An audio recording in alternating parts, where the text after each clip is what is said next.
Hello my crafty friend, and thank you so much for tuning in to today's video. I know I said I wasn't going to do the Wednesday videos anymore, but I couldn't resist sharing my latest project, which is a printable version of this super cool Victorian calling card Salesman sample booklet. And I mean, I call it a booklet, but I guess it's more of a like a flip out sort of a, I don't even know what to call it, sheet, extra long sheet. I found this online. I thought it was too cool not to add to my collection because I'm so inspired by the symbology and the beauty and the history of Victorian calling cards. And it's too precious, I feel, to put in a junk journal.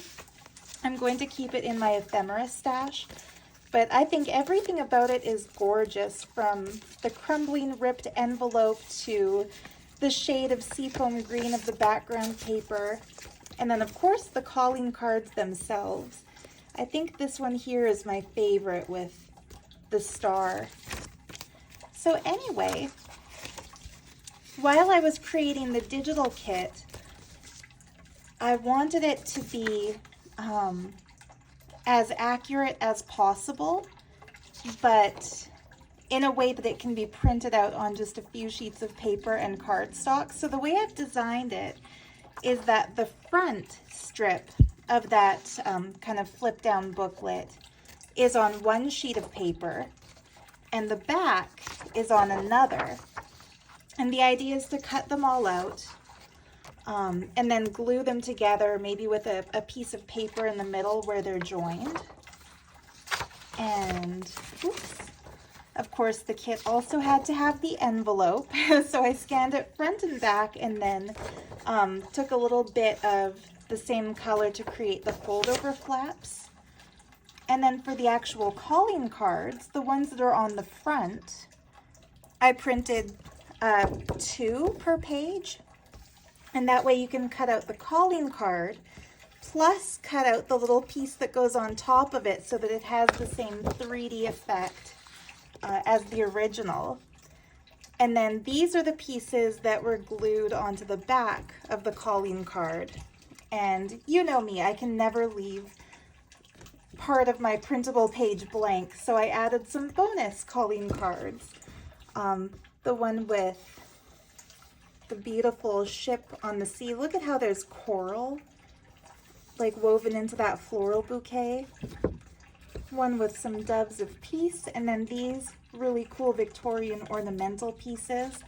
I should have also pointed out these are extras on the envelope page, and the beautiful fan and bouquet. These are all historic pieces from that actual era. So anyway, I also did some research and found out the symbolic meaning behind every symbol used on these particular pieces of calling cards and ephemera. So anyway, I printed out 2 copies for myself. And before I got to work on this one, I thought, you know, I might as well film the process. So if any of you are so inclined as to buy one of the kits yourself, you see how easy it is to make.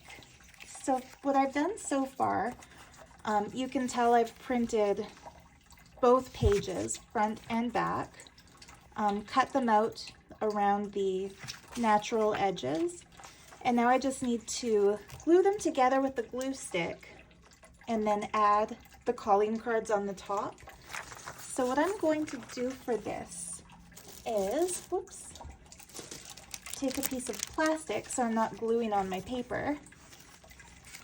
And oops, I'm going to take that. I'm going to take some just scrap paper from the, oh no, it's okay, I'll still use it. I'll use that in my own journal. But yeah, I'll use that as a joining thing.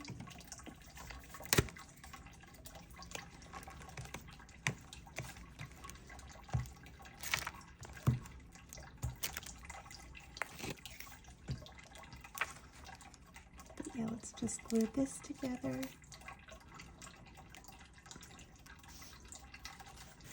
And it's okay if it's not perfect, because at the end I'll just trim anything that overlaps. Let me just grab a bigger piece of plastic for this. Here we go. So yeah, this is the back. I love these glue sticks that Cat Stone sent to me, because you can lift the paper back up and re-glue it if you don't do it properly the first time. I'm not too concerned about this because I will just ink it.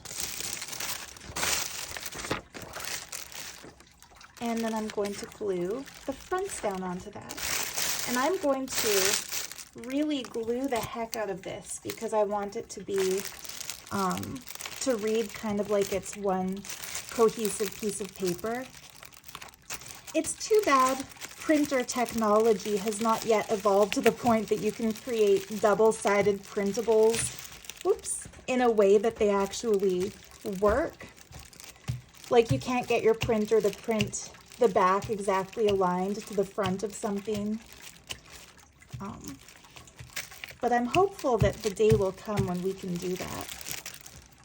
I might have made this a little bit too small, but let's see. I'm hoping that once the front is glued onto this little paper, it'll work a little better.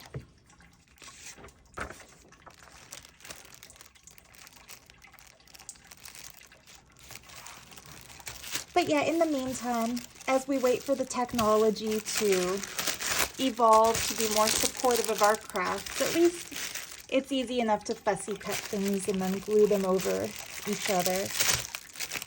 And pardon all the plasticky sounds. If you think it's an annoying sound to hear on camera, if I ever accidentally leave a piece of plastic out in my bedroom overnight, I'll wake up to that sound, and it's the sound of my cats chewing on it. So there we go. And I can tell it sticks out a little bit further than I want it to, but that's okay because I'm just going to take my scissors and trim around that. Speaking of which, I have to step away to get my scissors. Oops.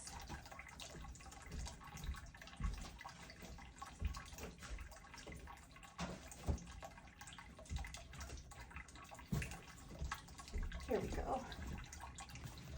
So I'm just going to trim the excess. I tried my best to create the digitals in a way that they were the exact same size, but it's kind of hard to do that formatting. But in the printable kit, I include the pages I designed that I showed you at the beginning of the video that these came from. But I'm also including the scans in their original form. So if you don't like the way I created them on paper, if you can do a better job, you are absolutely encouraged to. I'm just kind of trimming off the black outline that turned out in the print. So I do my printing, I use an inkjet printer.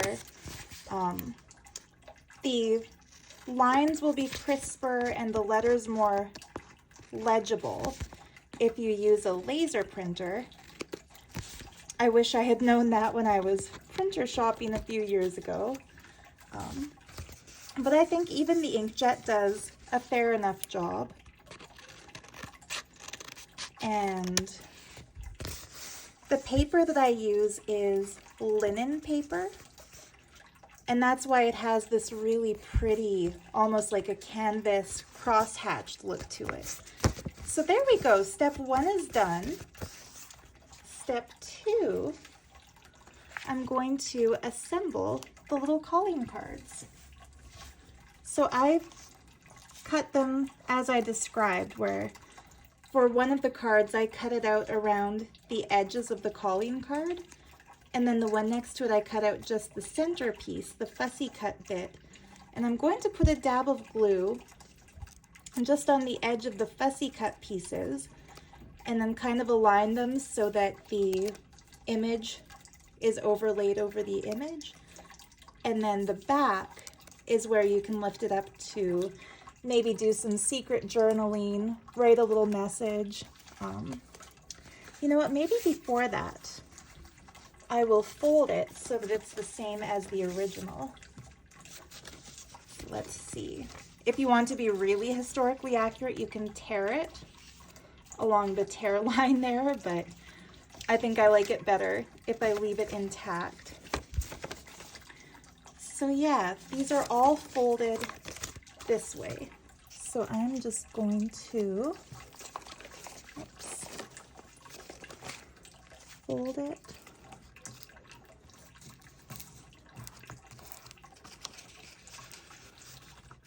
And it's nice that it prints the shadows so you can kind of see where it gets folded.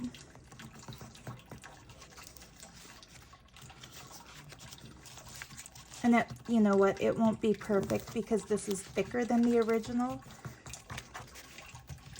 So it's not exactly folded identical to the original, but it's the same idea. And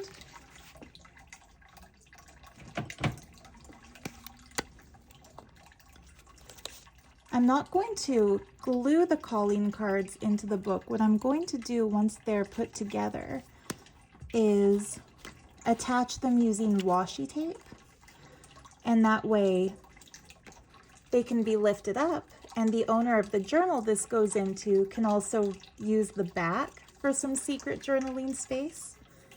I think that would be super cute.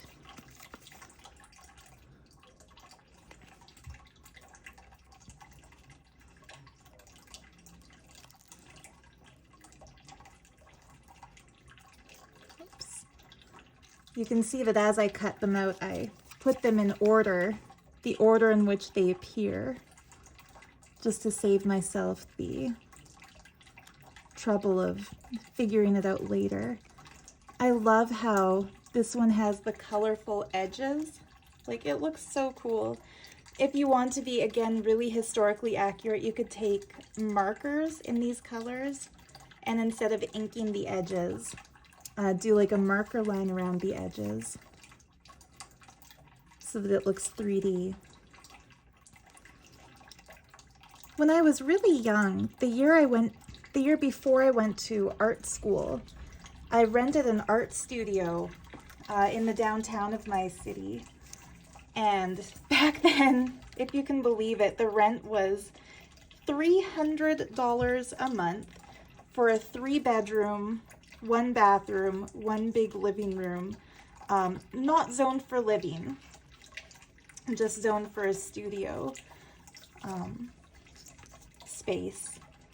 But one of the other artists in that studio, named David Hoffus, was something of a local celebrity. He did really cool holographic art installation pieces. And once I just happened to be in the right place at the right time, because I was at my studio as he was working on a giant piece that sold to the National Gallery of Canada.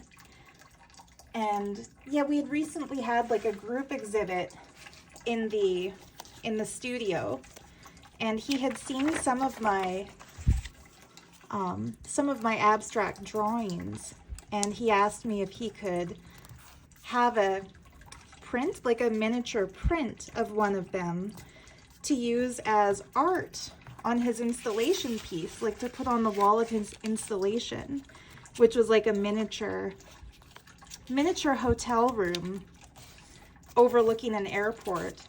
It was super cool, like a diorama, but with a hologram of a person going through it. And obviously I jumped at the chance. Like, so technically, like on a technicality, I have a print of one of my original abstract paintings hanging or on display in the National Gallery. But anyway, when I gave him the little mini print, he asked me if I would go to the effort of painting or coloring in the edges around it, so that, because it was such a cute little miniature, so that people looking at it from the side, it would look like the edges of a canvas had been painted. So that was kind of my first introduction to the concept of inking your edges to make them look more realistic. Isn't that cute? There's a little envelope. I'm going to, again, just cut the overlapping parts. There we go. And there we go. If you're new to my channel, that sound of water running in the background is my cat water fountain. I used to unplug it every time I film a video, and then one time it wouldn't start again when I plugged it back in, so I just let it drip, let it make its sounds. So there we go. How cute is that little envelope? So I think I'm going to ink all of these. Yeah, I'm going to step away once again. Oh no, I don't have to. Yay! I was about to step away to go get my ink, but this time I did come a little bit prepared. I'm just going to go around the edges.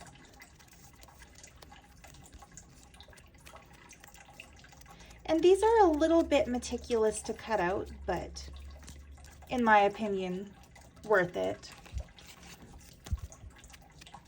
for the historical accuracy of the decorative edges on calling cards. So yeah, what I love about calling cards historically is that they were such beautiful, personalized bits of ephemera that were given. I'm not going to ink this one because of those colors. Maybe I'll just do it gently from the back, but I don't want to mud out that pretty border. There we go. Yeah, I love the history of how ladies would carry their calling cards with them in cute little holders that kind of look like business card holders or pretty cigarette cartons. And anytime a lady paid a visit to one of her friends, she would leave one of her calling cards. So you wouldn't go visit somebody. Keep in mind, I'm all over the place with my storytelling here. And keep in mind, these were the days before telephones existed. So you couldn't phone somebody, let alone, text or email somebody to let them know, hey, I'm coming over to visit. You had to just show up at their door and hope for the best. But it was, back then, as it is now, considered quite rude to just show up unannounced. And so what you would do, you would bring your calling cards, and when you'd visit your friend, the friend's maid or servant or butler, depending on their social status, would answer the door and present a tray to you, and you would put your calling card on top of that tray, and the servant would then show that calling card to your friend, and if your friend was ready to receive you, the butler would come back and tell you, you can proceed to the sitting room or the tea room or the drawing room or whatever. And if not, if the lady was busy or napping or just not in a mood to see people that day, you would be told your call will be returned. And if the person is a good friend and keeps their word and wants to see you, they would show up within a couple of weeks at your house with their calling card that they would present to your servant. And the same little ritual would ensue. You'd decide whether you want to see them or not.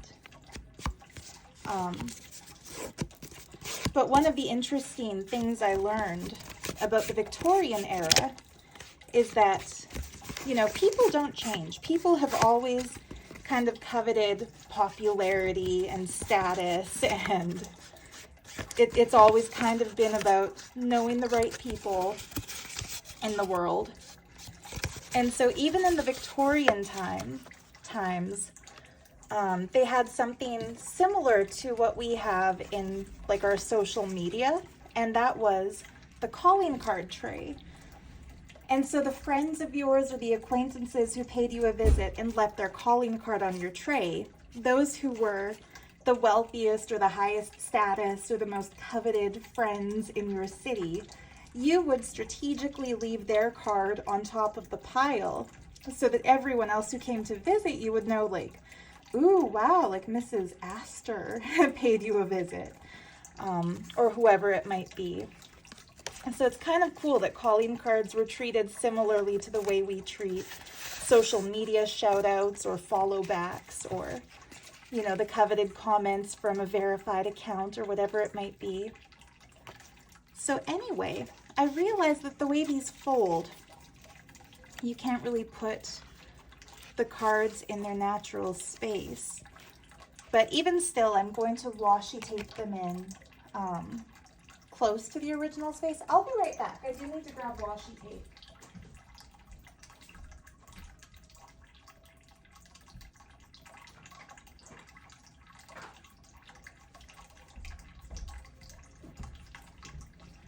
Let's see, we'll use this pretty one.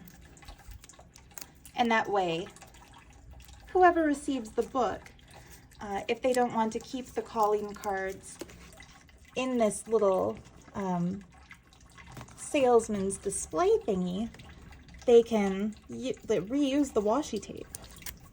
It's so pretty, isn't it?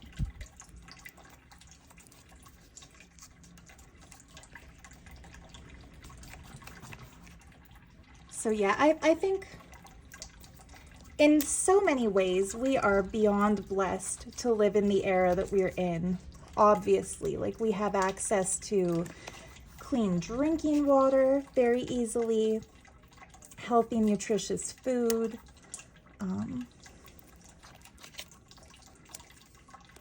all kinds of entertainment that they didn't have in the past. Yeah, I'll just put it here, which is close to. We can go online and purchase antique things and not have to go to a physical store.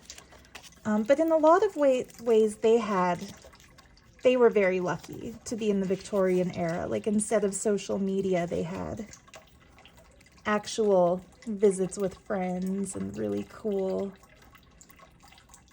beautiful, like, three-dimensional interactive calling cards. Whoops. The washi tape is fighting with me a little bit, but here we go. So that's kind of how it folds back up.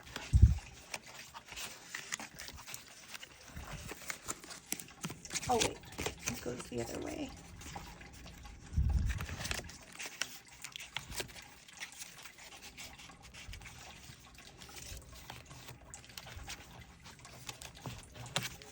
Oh, how cute is this? And then these are the little bitties that were on the back, but I'm just going to leave it as it is and include these in the pouch separately, because they're basically like the scrap bits that the salesman glued to this when it was in use in those Victorian times. So yeah, and then it all fits neatly in our little envelope. I might do a bit of distressing on this just to make it look like it was ripped open like the original. If you've never distressed an old envelope before, this is basically my favorite way to do it. Just take your scissors and scratch away. And then I'm going to ink around the edges of that too.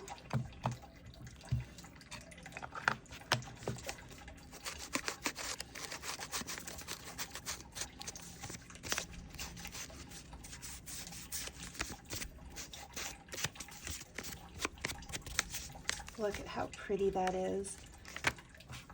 Yeah, and there we have it. A Victorian calling card salesman sample packet ready to go into a junk journal.